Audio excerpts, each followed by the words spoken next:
La vez que descubrí que mis palabras pueden ser una carga o un vacío, todo a la vez.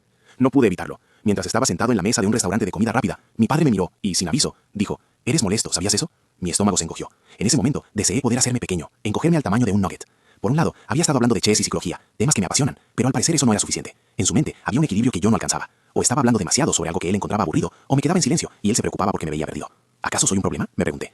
Ese día no sabía cómo reaccionar. El conflicto interno era insoportable. ¿Debía mantener una conversación superficial que solo lo complaciera o era legítimo hablar profundamente sobre lo que realmente me interesaba?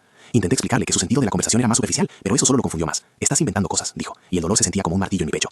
Cuando volví a dejarme llevar por mis pasiones y comencé a hablar sobre un juego de ajedrez que había jugado, noté sus ojos rodar. Era como si la conversación que me emocionaba solo le causara frustración. No es la primera vez que me decía que era demasiado curioso o que simplemente molestaba. Solo pensaba, ¿por qué no podían pasar un buen rato juntos sin que todo terminara en angustia? Pasamos de las hamburguesas a la filosofía de la conversación. Era como si en lugar de intercambiar ideas, estuviéramos lanzando dardos, él desechando lo que decía y yo sintiéndome cada vez más aislado en mi mundo. Pero después de esa confrontación, el caos alcanzó un momento álgido. Justo unos minutos después, terminé hablando con un empleado del restaurante, preguntándole sobre su día. Sin esfuerzo sonreí y la conversación fluyó. Me di cuenta de que una persona extraña podía escucharme y se mostraba interesada, mientras que, con mi propio padre, siempre parecía que chocábamos. ¿Qué estaba mal en mí? ¿Por qué las cosas se sentían tan diferentes solo con él?